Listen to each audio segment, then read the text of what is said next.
I'm Patrick Barry. I'm the Bruce H. Bailey Senior Director of Strategic Partnerships at Cornell Atkinson Center for Sustainability. I'm thrilled to welcome you here at Atkinson Hall for our Cornell Climate Change Impact Speaker Series in partnership with the A.D. White Professor at Large program, sponsored by Cornell Atkinson Center for Sustainability and the 2030 Project of Cornell Climate Initiative. In this series, we're trying to bring diverse voices and perspectives of individuals and leaders who are involved in the front line of climate action, learning from people who are working to bring science to real-world impact, fostering opportunities here on campus for dialogue and engagement with our community, faculty, students, staff, and community. I have the honor today of introducing today's climate impact speaker, James Balog, who's back on campus as an A.D. White visiting professor at large. For more than 4 decades, Jim has documented the profound ways that human activity is shaping Earth's landscapes and climate. In this talk, Jim will share striking images and film clips from his global expeditions, revealing visible signs of climate change from receding glaciers and rising seas to floods and raging fires. Drawing on his experience at the intersection of art and science, Jim invites us to confront the human story within the Anthropocene and consider how creativity can illuminate paths toward environmental sustainability. Jim will give some remarks, and then we'll open up a conversation with the rest of you and the audience, with the audience, moderated by Catherine McComas, who's the Vice Provost for Engagement and Land Grant Affairs, and critically for this conversation, a risk communication scholar and professor in the Department of Communication in Cornell Cals. With that, I'd like to turn it over to Jim. Thank you for being here. Good intro. Thank you. Thanks for that perfect intro. You kind of touched on all the points nicely, yes. Well, thank you for being here. Look at this. I thought the rain would kind of turn off the turnout, but this is terrific. Thank you for the fortitude. So let's get right to it. I've been an environmental photographer for 45 years. I started out being an adventure sports photographer when I left graduate school in geology, finished my master's, realized I wanted to be a photographer and not a scientist, so started in adventure sports, which were sort of my home province because I was a very avid mountaineer and backcountry skier and ice climber and rock climber back in the day. I still have done a lot of that stuff over the years, but now I'm too old to do a lot of it. My knees are kind of chewed up, so I just enjoy the photography more and beat myself up less. But anyway, I wanted to look at the world. I wanted to travel the world. And the focus of my personal work, as opposed to the assignments I did for magazines or advertising agencies or whatever, the focus of my personal work was about this intersection of people and nature. And the language I used in my head back in the day, not back in the day, but actually right up until the past year, is that there was a collision between people and nature. And I wanted to look at that. I could see that there was a big conflict going on as I perceived it at the time and through all the decades, and I wanted to expound and expand on that photographically and explore it. There's a lot of documentary-oriented photographers who have been photographing war for as long as cameras have been around, but there, I realized, was this other conflict that nobody was really looking at, which kind of amazed me when the light bulbs went off in my head. So I started looking at it. So the work here, in its own way, is catalyzed by Jane, who, as you all know, just passed away. She was a friend of mine on a personal level. That picture is of her with a corn snake around her arm. We were at a dinner at a mutual friend's house, and there was a snake in a terrarium, and Jane said, well, let's get the snake out. And she wrapped it around her neck, and there it is crawling down her arm, and that's Jane. But she was a big inspiration, I think, to me and to so many people who think about nature in modern culture, because she was so interested in penetrating the veil of illusion that separates us from nature. So a lot of what I've done has been inspired, in a sense, by her to penetrate that veil of illusion. I'm going to start with a trailer here from a film called The Human Element, which came out in 2018. And it kind of spans across a number of subject areas related to this intersection of people and nature, and I'll just let the pictures speak for themselves. You know, guys, the one thing we'd never figured out when we were doing the pre-screening was how we get some of the lights turned off. So let's cut these lights up here so you can see the color better. Leave the lights on in the back. Yeah, a little more. There we go. Okay, I can still see you. I think you can still see me. So, all right, that's good enough. So here we go. Film, we spent 4 years shooting, 2014 to 2017 and a half. It came out in 2018. The state of California is resorting to drastic measures tonight. The most severe conditions. When I became a photographer, here we go, I wanted to celebrate the elegance and beauty of nature. But I soon realized there was a more complex story going on in the world. Very powerful force of Mother Nature. About the collision between people and nature.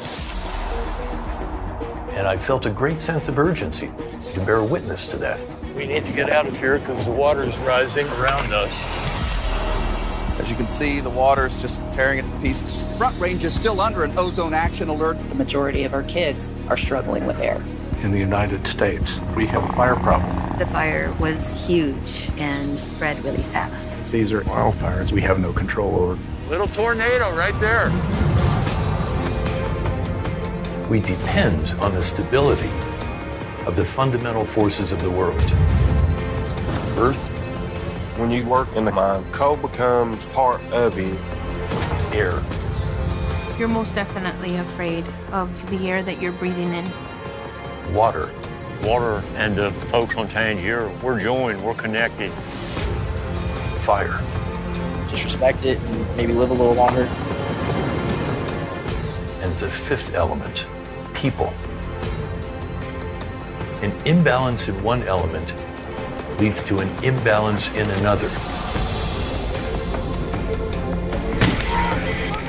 People are the only elements that can choose to restore balance. Good things come to people who hustle. And that gives me hope. We need the help and we need it pretty quick. We're one storm away from becoming a part of history. Our deeds are leaving their imprint in the fabric of time. And what I want to do is bring this story to life.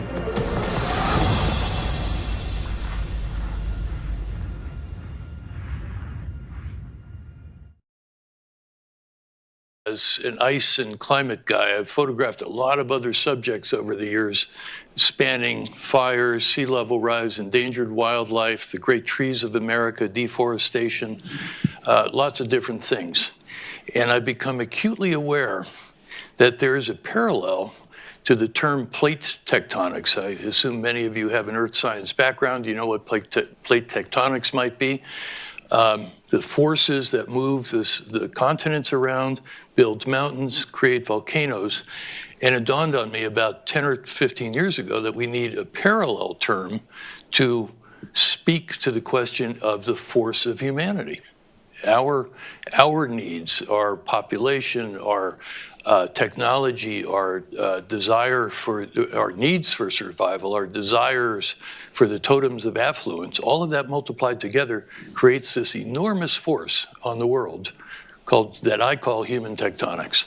So that's what leads to this $50 science word, the Anthropocene. And for those of you who don't know, who aren't familiar with that term, it denotes the current period of time wherein the human race has become more or less a geologically powerful force on the planet. Depending on who's doing the counting, it could be said that the Anthropocene started with the dawn of agriculture 10,000 years ago. Maybe it started at the beginning of the Industrial Revolution in the late 1700s. Maybe some people want to peg it at the dawn of the nuclear age. Others even want to put it at the dawn of the plastics age in the 60s. But for me, it's about it doesn't matter when it started, because the term of our impact, our tremendous tectonic impact on the planet, has been going on for a while, and it's been going on for a long, long time. You know, there were people 300,000 years ago who were altering the landscape around them using fire. So that's part of tectonic impact. So we're going to be digging into this today in 3 different subject areas: air, fire, and ice. And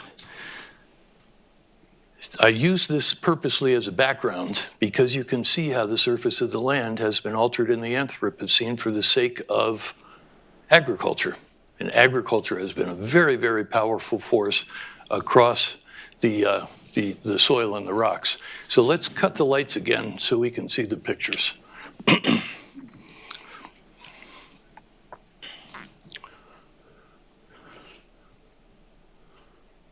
Yeah, that's better. So I first got hooked on air in 1985. I happened to be at Cape Canaveral photographing one of the space shuttle launches. And I was standing here by the edge of the Indian River, and behind me, about 200 yards, was the viewing stand where all the visiting dignitaries were watching the launch. And naturally, I didn't want to shoot next to the bevy of other photographers with telephotos, so I wandered around and found this other picture of a sort I had never seen about these launches.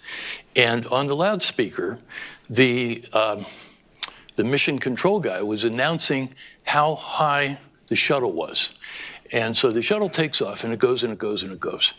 And the guy on the loudspeaker says, "It's 22 miles high, and it's turning downrange, headed for the Canary Islands." And I'm standing there. I can't, the picture, there's no picture that shows that, but I'm showing you the launch. So as the guy announces 22 miles high, the shuttle turns at the top of the smoke column, and I can see it. I can see that silver flicker as this shuttle turns and shoots off towards the Canary Islands. And at that moment, I realized the atmosphere is a lot thinner than I ever imagined. Oh, sorry, what am I doing here? The atmosphere is a lot thinner than I ever imagined it was.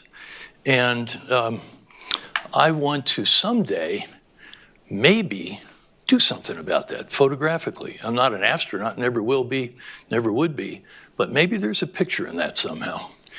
So as I was working on the Human Element film in 2017, I was buying a new blue suit to go give a speech at the White House. And the woman who took my credit card at Nordstrom's looked at the credit card and said, "Oh, I know who you are. My husband needs to meet you." Her husband was a physicist for NOAA, and he put weather balloons up in the atmosphere several times a week. And so I met this fellow, Patrick Culliss, and it turned out that Patrick had been fiddling around hanging cameras off the weather balloons. And he said, "You can't believe how cool the pictures are when you turn on your time-lapse setting on the cameras, put the cameras up into space, and you can get into outer space with these weather balloons." So I said, "Okay, sign me up." So my little time-lapse cameras on Patrick's weather balloons were my surrogate astronaut eyes going into space. And I'm going to play a little clip from the Human Element film that shows you what our fiddling around meant. We're on Rocky Flats just outside Boulder. We're in that little hangar right there. What happened to our audio, guys? It is? Yes. Oh, okay. There goes. You know, I've always known in theory that the envelope of air that surrounds us is thin. Yet, in fact, when I look up at the sky, it seems infinite. Okay, so now I need you guys to walk away from me. So I teamed up with a friend of mine to send a camera up above the atmosphere. Keep going. And experience how thin the air actually is. 2, 3, go. Whoa, look at that.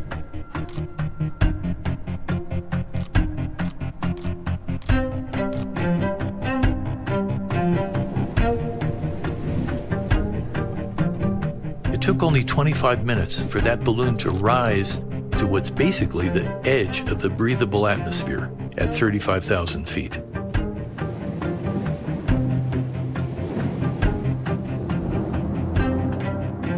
How high is it?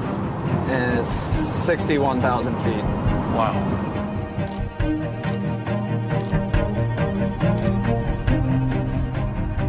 Just a few minutes later, it was up at 70,000 feet, staring out into the blackness of space.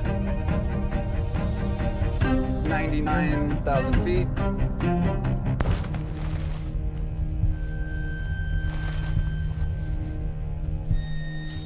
There's the parachute. Oh, there's the camera. It's amazing. Cameras are in perfect condition. Look at that. Continental divide. Fantastic. In less than half an hour, my balloon had floated up into what was essentially outer space. I found it incredible that our layer of air is so thin. For the first time in my life, I understood how finite and precious the air is. How did the camera get back down to ground? There was a little 3-foot diameter plastic parachute that was tied to part of the balloon apparatus. And when the big balloon burst, the cameras fell at a terminal velocity, which was about 140 miles an hour, just fell like a stone. And the picture, it's shooting all the way down. The pictures are terrible because they're rattling and they're all blurred and everything. But eventually, the parachute gets down to where there's some molecules in the air. The parachute inflates, the thing slows down, and it comes down to Earth at about 15 miles an hour. And it happened to hit the only shrubbery that was out there in the prairie out towards Kansas, and it landed in the tree and never hit the ground. So we got real lucky. But this was my performance piece, my surrogate astronaut experience. That's what my little robot eyes saw looking out into space after literally half an hour of flight. That's how thin the atmosphere is. You don't need an astronaut to tell you that when the cameras are doing it for you. So I've been thinking a lot about air and about how it's the unifying substance that ties us into the great natural system. And I did a little bit of math here. So roughly we breathe 16 breaths a minute when we're not running around on bicycles or climbing up a hill. And in a day, I don't need to narrate these numbers, you can read it. That's each one of us, 8.5 million breaths per year. These are all for, and then the entire human race, those are all the breaths per year.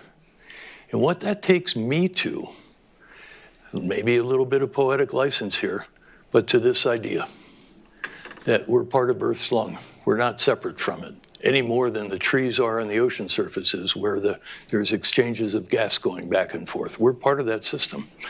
And that was sort of mind-boggling to me. That was a revelation when I did that math and when we put that camera out into space and saw how thin the atmosphere is. So this connects to thinking about fire. And there's two different kinds of fire in the world. One is what some people call industrial fire. It could also be called synthetic fire. And the other one is wildfire, more or less natural fire. And we're all acutely aware of how burning fossil fuels puts stuff in the atmosphere, puts refuse, chemical refuse, residue in the atmosphere that pollutes the atmosphere and creates climate change. So I had to explore all these different dimensions of this subject. I wound up at the Deepwater Horizon oil spill, and that's where this oil is from. I happened to be, this is a long story, I was going to the North Pole, and I was in northern Russia in Murmansk, and going out to the icebreaker that we were going on, and I looked down, and here was this railroad yard full of all the coal that they were digging up in the local coal beds and shipping to I don't know where. But oil and coal, those are the big fossil fuels. Now, I want to say very plainly, I don't say this with attitude. I say it humbly. I point out the reality of this. That man is my grandfather, Michael. And he lived in a little coal mining town in western Pennsylvania, and he spent 42 years digging coal out from underground. And my heritage, my opportunity to be here today is directly tied to what that guy did. And he got killed when the roof of the mine collapsed. So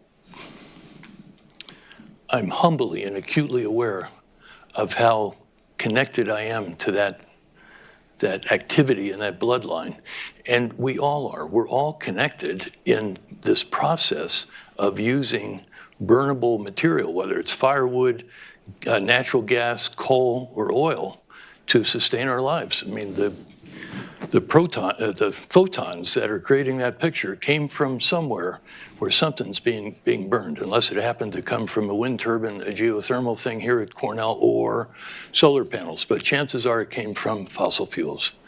We're all part of that system. And our job is not to criticize what happened or what's happening. It's to do the best we can in the circumstances and situation we have. That's the vein that he mined. Happens to be a surface expression of it. It's about 3.5 feet high. And this is what they were doing, burning the coal at this big power plant a few miles down the road. But by the way, let me go back. 2 big parts of the Anthropocene right there: agriculture, burning schmutz and putting it in the air. I have a lot of unofficial, non-scientific terms when I do these things.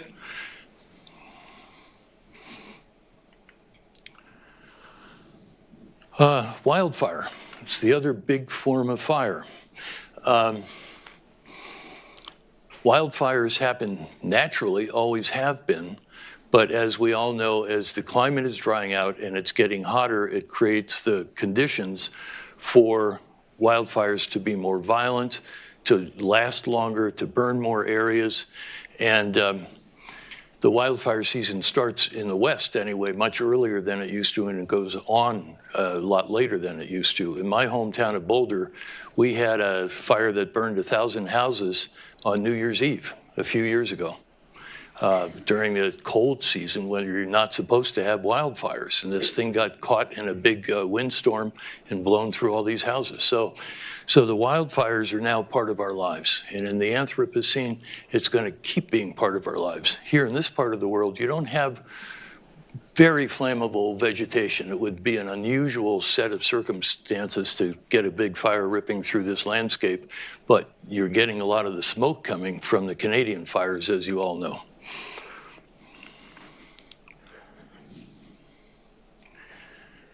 Part of the challenge for a lot of the work I do is how do you find the beauty in these kind of wrenching situations? And there's always some navigating around the edges of things, trying to combine those two issues, the beauty along with what you need to say about it.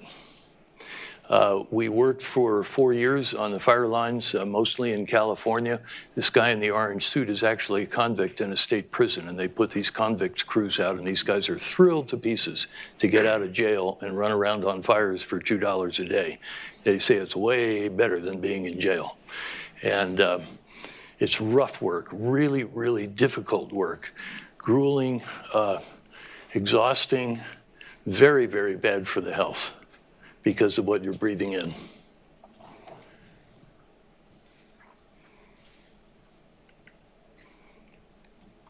This was a fire in 2010 that almost burned my own house down in the foothills of the Rockies in Boulder, but it got 160 some houses of my neighbors. This house was about half a mile away from ours.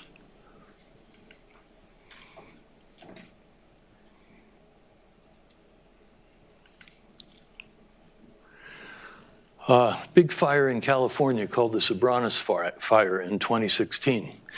And this firefighter, Robert Reagan, he was actually a bulldozer operator. And he had just gone onto this ridgetop to blade a fire break around a house that was up there to try and save it. And as he came down, He went down this windy dirt road and the road collapsed underneath his dozer. These things are heavy, of course. And the dozer tumbled down the side of the ravine. He survived that, got out of the dozer, and as he was standing there looking at it, the dozer fell over and crushed him, and he died.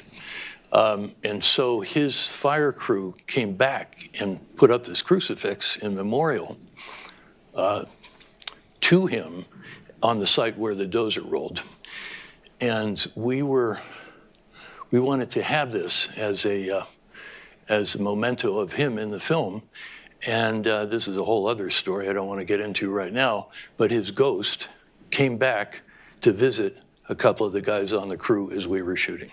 And then the ghost came back a year and a half later when we premiered the film, and his wife and daughters were in Hollywood with us watching the premiere. Whole other story.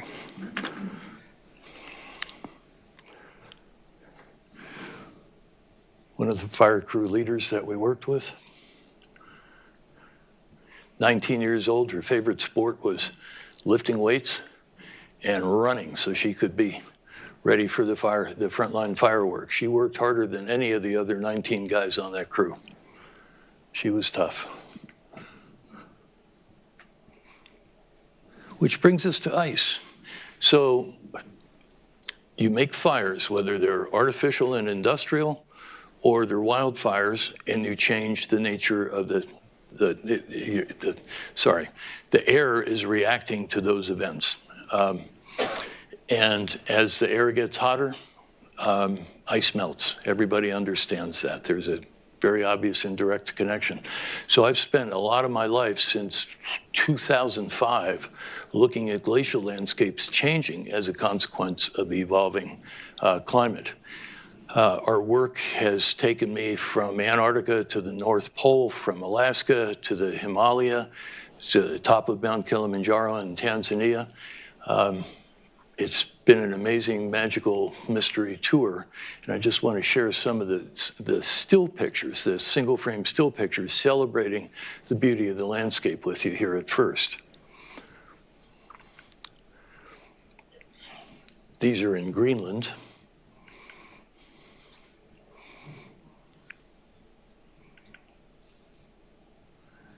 The Greenland ice sheet, when I was a little boy, I had a map on the wall of my bedroom, Moran's McNally map. And there was a big blank space where the Greenland ice sheet was. And I can remember standing in front of that map thinking, oh, I want to go there someday. I wonder what's in that blank space. And I figured it was just, an unbroken area of white. It isn't. There's thousands of square miles where it's rivers and lakes as the ice sheet is melting and these streams are carving their way through the ice and flowing out to sea and raising sea level as the frozen water in the ice sheet gets transferred into melt and goes to the ocean. Air bubbles that were somewhere around 12,000 years old that were being released by the melting of the ice sheet. Air bubbles that were trapped in ancient snowstorms.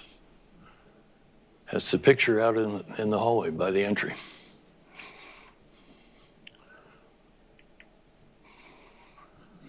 Block by block, these glaciers that get smashed up become part of global sea level rise.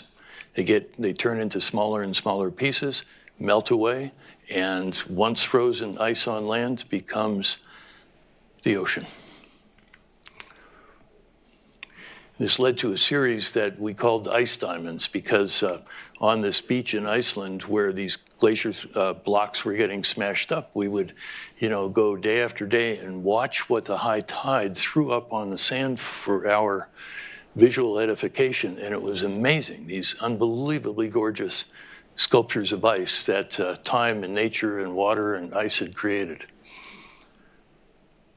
The project started with a New Yorker assignment in 2005, turned into a National Geographic assignment in 2006. It was published in 2007.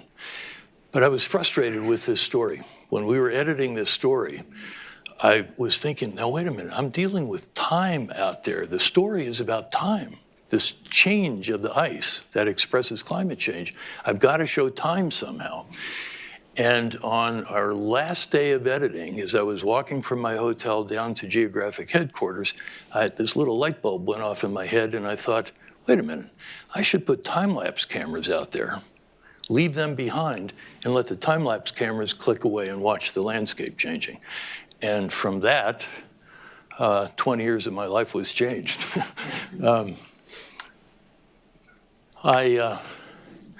I got this idea at first that I would put 2 time-lapse cameras out, and then I got this idea, well, how hard can it be? Why don't I do 25? And we'll put these cameras in Alaska and some of the glaciers in Glacier National Park in Montana, in Greenland and Iceland, and we'll watch how those glaciers change. And we would bolt these things to the bedrock near the terminuses or termini of the glaciers and turn the cameras on. And they would shoot anywhere from, well, initially they would shoot every hour around the clock as long as it was daylight, and then we were able to shift them to every half hour. And they clicked away, over the years. The network expanded. I'll show you in a minute where it went.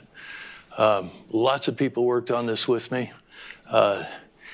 Very important parts of the team were way over there on that right-hand column. My wife, Suzanne, my daughter, Emily, and my daughter, Simone, who had their lives overrun by this project and were essential to helping make this whole thing happen.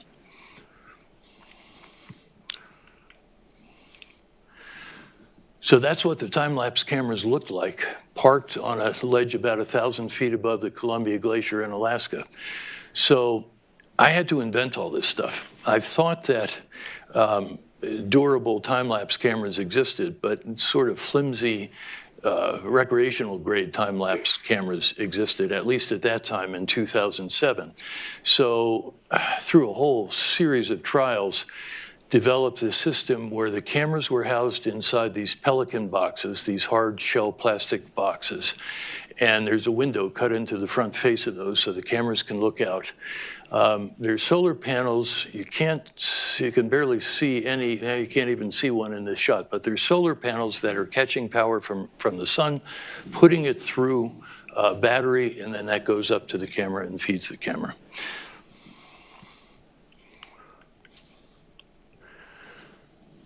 So this is where we had the cameras. It totaled out to be 72 time-lapse cameras by the time the project was done in the whole 15 years of the process. The orange sites are where we did what was called repeat photography. Actually, I did all of it.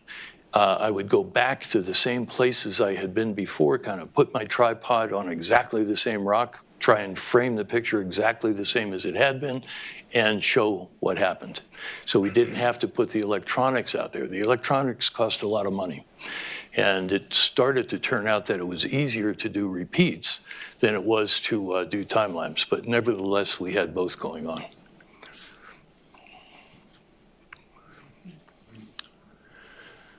We had actually 1.77 million frames. I misquoted this morning in one of the classes. There was 1.77 million frames that we shot, but a bunch of them, like 500,000 of them, were ruined by rain or ice or a camera malfunction. One of them was ruined when a volcano blew up in Iceland, and the volcanic ash blasted the glass that the camera had to look through. So the pictures were all wrecked from that series. But by the way, I should have it in here, and I guess I don't. The camera caught the ash cloud just as it was coming down over the frame, and it was about to choke off the glacier, and it turned black. But nevertheless, the project went on, the funding ran out, the energy ran out. It's a very, very, very long time to do a science-ish project. It's an artistic project first and foremost, but it's basically an extended science project of observation. And as all of you researchers know, science projects don't generally go on for more than 3 years with the grants. So we kept it going 5 times that length, and through philanthropic donations, kept the cameras alive. All the pictures are now stored in the National Snow and Ice Data Center, all of them. And Cornell has a set of about 450 that includes the ice as well as a lot of my fire work, endangered species work, tree work, and so on. I'm told that there may be an exhibition in the Olin Rare Books Room next year with it. The big archive of prints is at the Library of Congress and so on. But since I started this project, this is what's happened to the world. CO2's gone up, temperatures have gone up, global ice loss, sea levels have risen. And so, in a way that's a testimony of frustration. We've shifted public opinion, but public opinion hasn't changed enough to do anything about those problems. The politics, the finances of things have been difficult, as we all know. So I want to show you a trailer from a film called Chasing Ice that we came out with in 2012, and this gives you some sense of what the field work looked like. Oh, what happened? Oh no. That should be working.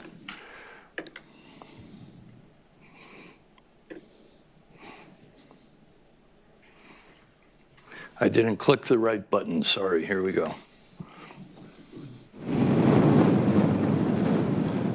I'm on the phone with Jim on one of our regular check-ins. Like, Jim, nothing's happening. It's starting, Adam. I think. Adam, it's starting. Right? Look at that. Look at the whole thing.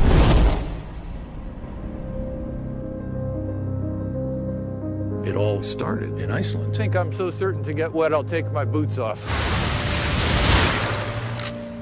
I never imagined that you could see glaciers this big disappearing in such a short time. There's a powerful piece of history that's unfolding in these pictures, and I have to go back. The initial goal was to put out 25 cameras for 3 years, shoot every hour as long as it was daylight, that would show you how the landscape was changing. Oh, this is the way to travel, my friend. Putting really delicate electronics in the harshest conditions on the planet.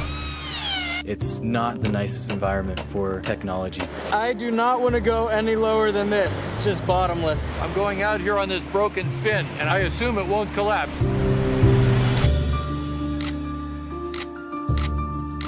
Every once in a while, I get saying, what were you thinking? Maybe that office job wasn't so bad. This thing is loose. Rock, It's not working. God, all of that obsession means nothing if it doesn't work. just be careful. Don't get too close to the edge, all right? This is terrifying. This knee has had 2 surgeries, and it really could use a third. He goes to that point where he can't anymore, and sometimes he's going further. We have low oil pressure, engine number 2. This is big stuff happening right now. Okay, onward.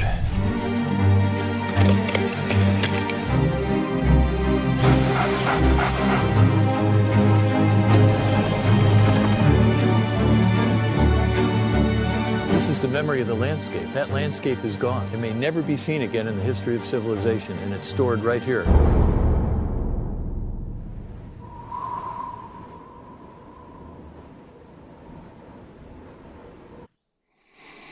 So, here's what we saw through repeat photography first, and then I'll show you time-lapse second. History unfolding in front of your eyes.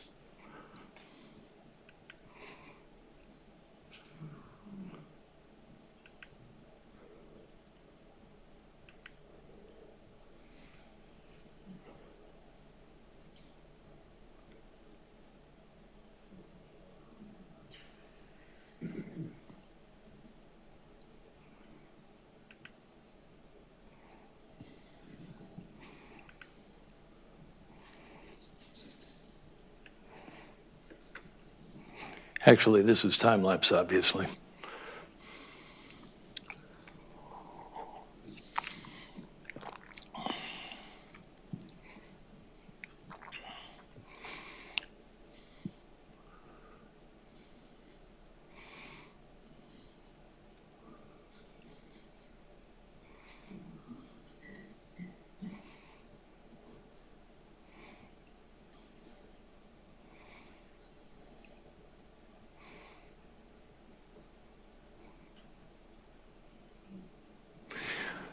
Truly, without the memory of the landscape, your brain could not absorb what was there and remember it. But the photographs give you this amazing mechanism for holding memory.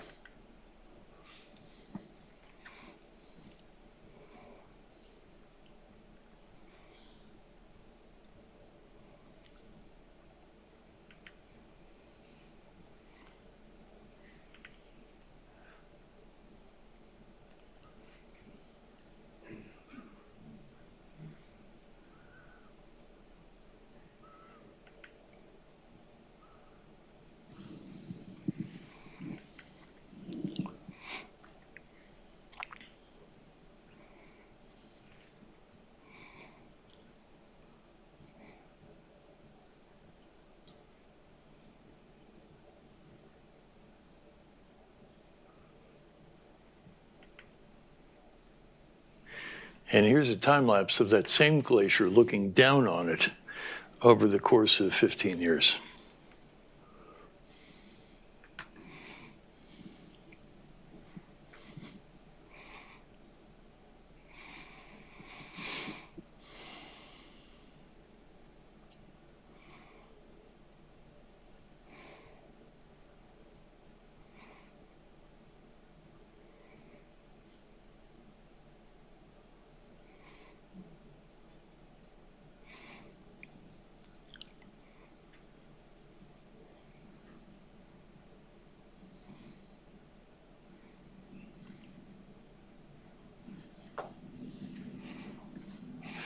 The glaciers are thinning at the same time they're retreating. Now, let me pause that. So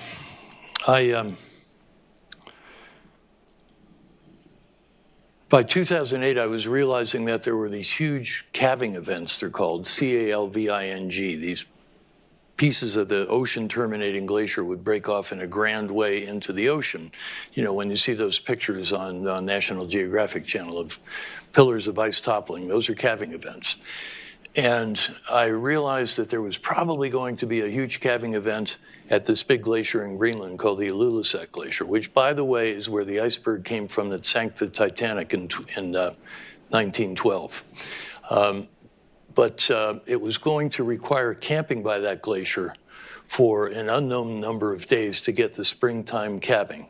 So I coerced two of my young guys on the team into camping up there, being cold a lot, and sitting around until something happened.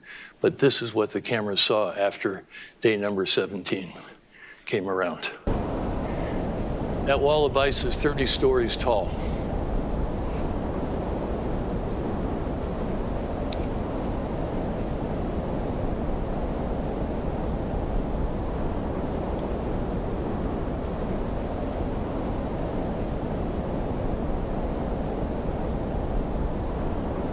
This all happens in the course of an hour and a half.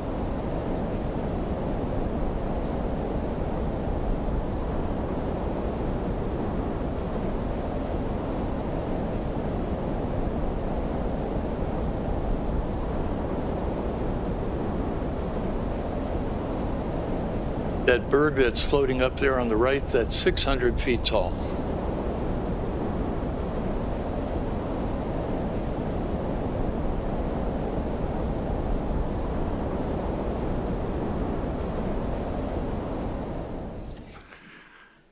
Sense of scale, again, is very difficult, so we resort to cheesy illustrations.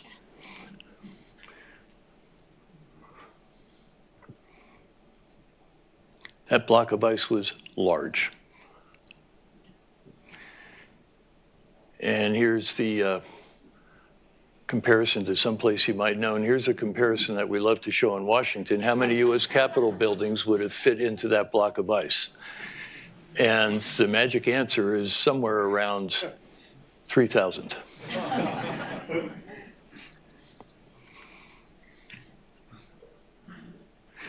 So this is not an abstraction. The ice is a long way away, but that water affects the coastlines all around this country, all around the rest of the world.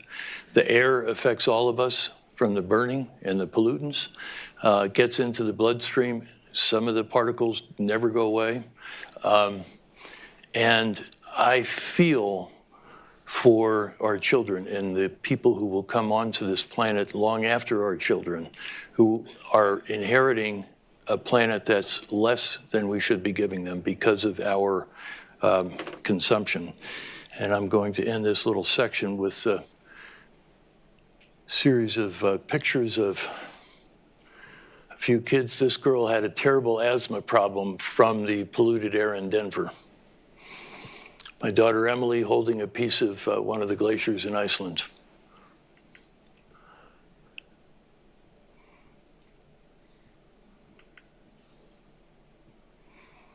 Sea level rise.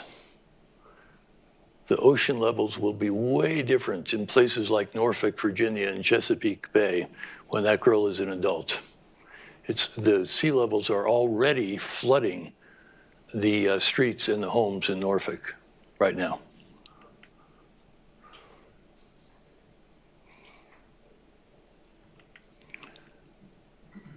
So I want to end on two notes.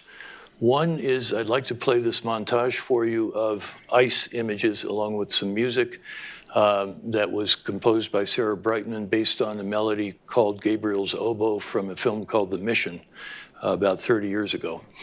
And then I'm going to come back and have some final comments. So here goes. This is a love letter to the ice, basically.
Except for 2 frames, everything you saw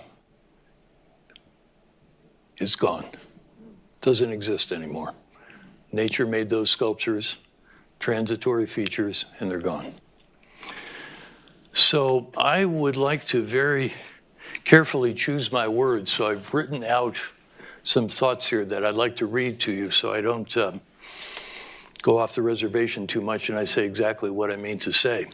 So in answer to the question that was posed in the subtitle at the start of this show, what makes nature natural?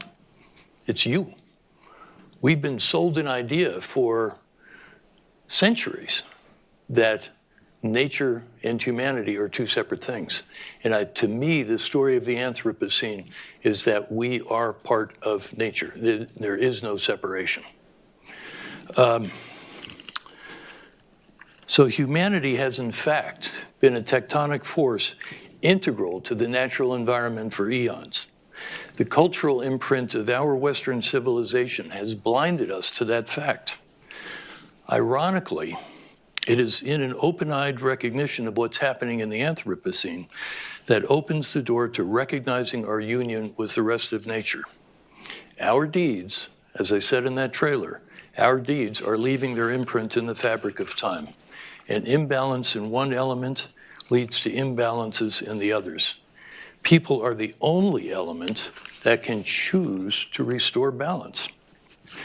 The non-human parts of nature are indifferent to our denial, disinformation, ignorance, lobbying, and negotiation. Nature is impervious to the propaganda of corrupt interests in the corporate oligarchy. By now, it is no surprise that the authoritarian Trump regime, with its mafia-like cronyism, has a chokehold on the 3 branches of what had once been a democratic American government. It is a disaster for protection of the climate and the environment. They have eviscerated the mechanisms of knowledge like the National Science Foundation, the National Oceanic and Atmospheric Administration, and they are working hard to dismember the fountains of knowledge called universities. A non-existent so-called national emergency has created spurious justifications for gutting the mechanisms by which our society has attempted to create a healthy, safe habitat for itself, like FEMA, the Environmental Protection Agency, the National Renewable Energy Lab, and any number of projects that would have produced clean, green energy. Like so many of you, I can't help but teeter on a seesaw of optimism and pessimism about the future. But I simply refuse to descend into the doomsaying that's become so fashionable in environmental circles. I've taught myself with great care and discipline to hold optimism and pessimism at the same time. The net effect is that you could probably call me a cautiously optimistic eco-pragmatist. Yes, I can't help but get angry about environmental issues, and I'm sure that every person in this room does too. But unresolved anger tends to turn inward to despair and depression. Despair and depression accomplish nothing.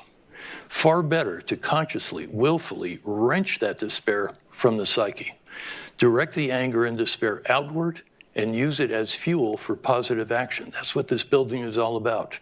This is why I'm saying this here in this place. I've never read any of this before to a public audience. I find hope in the better angels of our technology, at least when we use it ethically and intelligently, which actually still happens sometimes. Hope in the love people have for their children. Hope in the pragmatic desire of humanity to endure. Hope in the inherent love the human soul has for blue sky, green leaves, and gleaming water. And hope in the power of nature's soul to regenerate. We the people have an inalienable right, not just to life, liberty, and the pursuit of happiness, but to clean air, clean water, and the security of a stable atmosphere. The quality of our survival demands it, our children deserve it, and the unknown billions of people who will inhabit this fair planet after us need it. May the wiser angels of nature help us fly to where we need to go. Thank you. Thank you.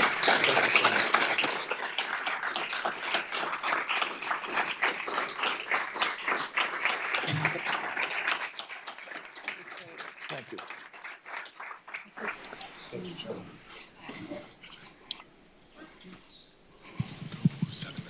Okay. Good evening, everyone. This is a wonderful opportunity now to ask Jim some questions, take questions from the audience. It turns out that Jim did a great job of pretty much answering all of my questions. So I'm happy to lead in, but I also, given that we have just a few minutes before we should excuse for the evening, I wonder if there's anybody in the audience that has a burning question that they would really love to ask at this time. Don't ask about cameras or f-stops. Concept questions. Can you speak loudly, or would you like to? We should do that for Do you want to? Okay, the microphone. If you don't mind. Thanks. Hi, thank you so much for your talk today. I am a graduate student in natural resources and the environment here, and my research is actually at the intersection of art and science, so I really appreciate that there's a speaker on that topic. So my question is more towards that intersectional side that you touched on at the very beginning. And I imagine with all the field work you've done, there were a lot of scientists that you worked with. And I'm wondering if you can speak a bit about those relationships, that process with the scientists who must have been part of your crew. Yeah, that's a great question. Back in the 70s, I did my master's degree in geomorphology at the Institute of Arctic and Alpine Research at the University of Colorado. Can you hear me back there, or do we need the microphone? So I was deep into glaciers at the time, especially. But as I moved away from science land and went towards photography, I sort of didn't maintain those relationships. When I had this brainstorm called the Extreme Ice Survey clawing at me, I thought, oh, I'm a little greenhorn ingenue here. Those scientists may look at me and say, who is this bonehead? Where'd he come from? You know, he's stomping on our turf. Well, to my absolute joy and amazement, it was incredible how open-hearted and open-armed everybody was, because the scientists were all saying, we've got the data, we have the information, we need different ways of telling the story and penetrating the public consciousness. So I suddenly had lots of friends in science community. I got a bunch of awards from Science Land, from the American Geophysical Union, among other places. I was invited to speak at a lot of conferences in Europe and the US. And so the community was glad for a different way of telling the story. And so in my own kind of summary of how I think about my life and my work, and I'm thinking about that a lot because I'm writing a memoir right now, the secret sauce is there's action, the physical action, the adventure, the experiences out in these places. So there's action, art, and science come together. Those three things come together to animate this work. I'll take prerogative and just do a little follow-up, because in looking at your images, your films, there's a balance that you must feel a tension between showing something that is awesome and beautiful, and for those of us that have never seen it or don't know the connections, it's just wow. And then also showing imagery that shows the negative aspect and the despondence and the desolation. How do you weigh when you make a choice of which visual or which film or which message to share? Well, that's always the sort of mental drama I go through when I get hooked by these ideas. How am I going to show this in a beautiful way? This thing that might be upsetting, might be horrible even, and but how do I find the beauty that will captivate the audience and keep people engaged? And eventually, I always decide, okay, stop intellectualizing it. Just get your butt out there and just do the job. And when I'm on site, when I'm looking at the world, somebody was asking me this in one of the classes this morning, how do you filter your reactions when you're out there? And the answer is, I don't. I try and keep my heart and my mind and my eyes open. And if I'm thinking too much, it gets in the way. If I'm going, oh, that's a good composition, but no. That's a good composition, but will Dennis Dimmock use it on a page at National Geographic? No, I can't think like that. I have to open my heart, look at stuff that appeals to me based on 45 years worth of visual education and go, okay, I love that or I don't love that. And when I love it, I open up the shutter and there's the picture. Yes. Sorry. I don't know. If you don't mind. I think basically all of us recognize that every world region will in some way, shape, or form be impacted by climate change. I'm curious because of your scientific background, because of your professional experiences, if you had to pick a region in the world that you think is maybe going to be most impacted by climate change, what comes to mind? Is it the Pacific Islands? Is it the Caribbean? Is it Central Asia? Is it some other world region completely?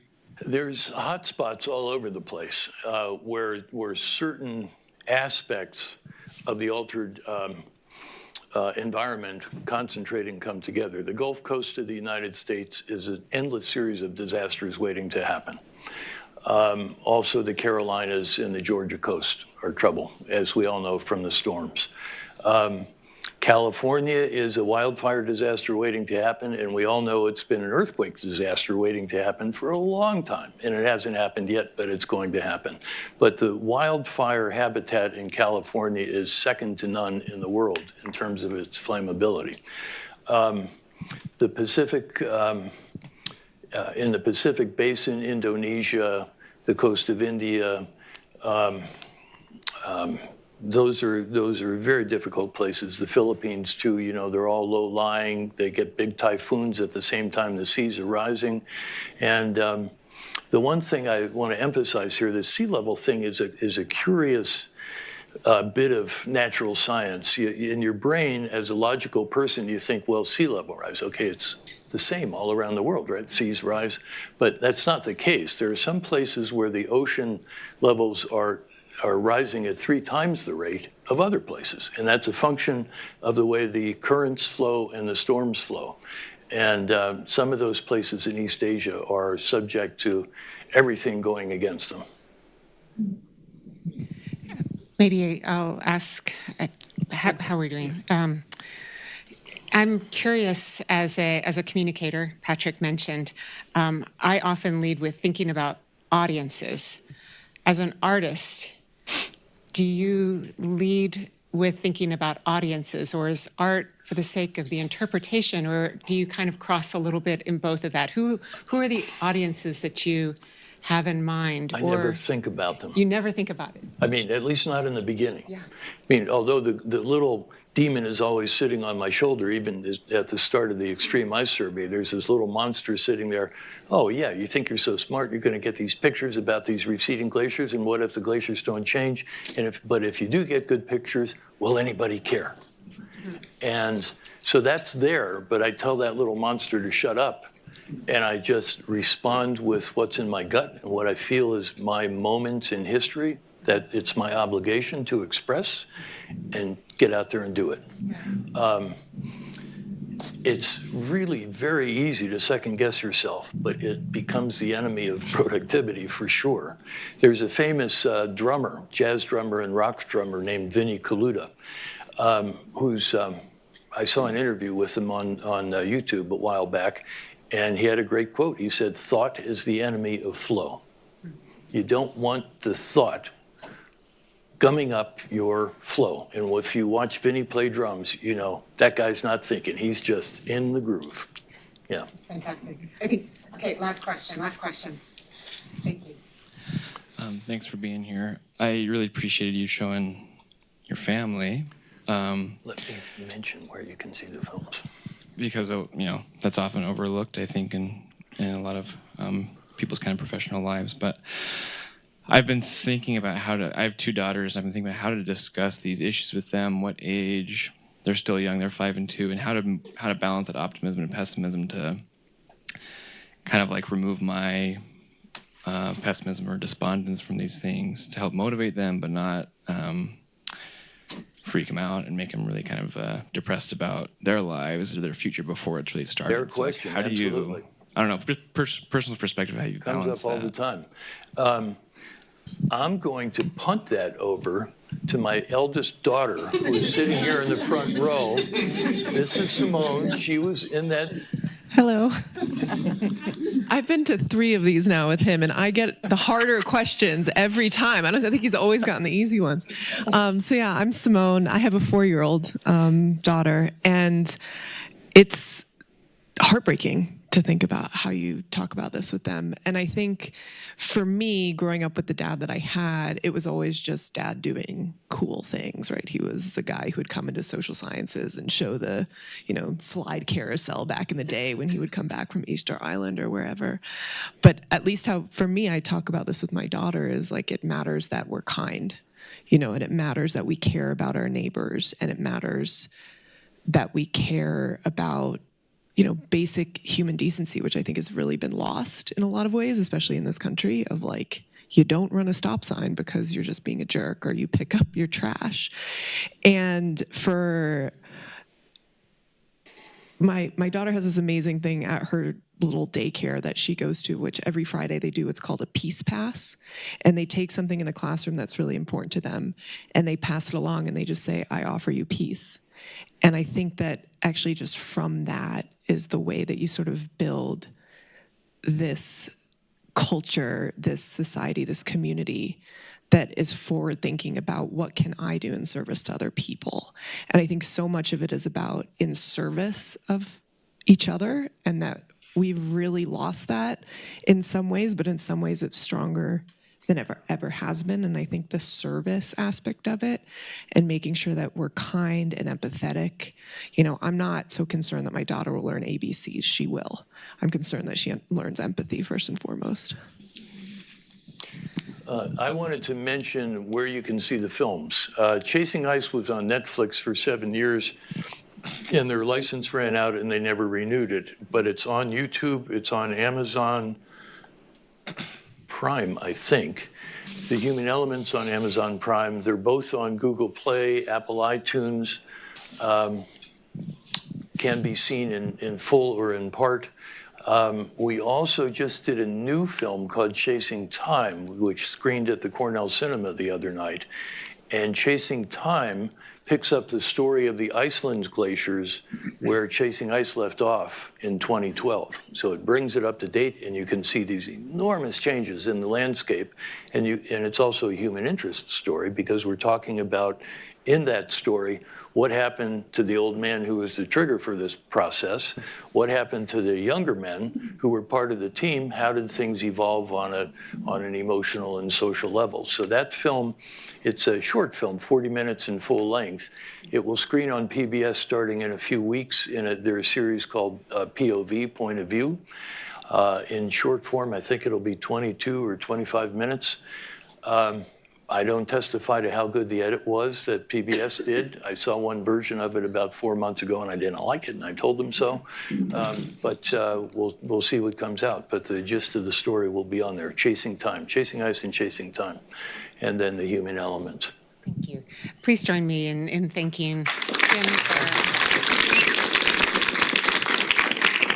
Thank you.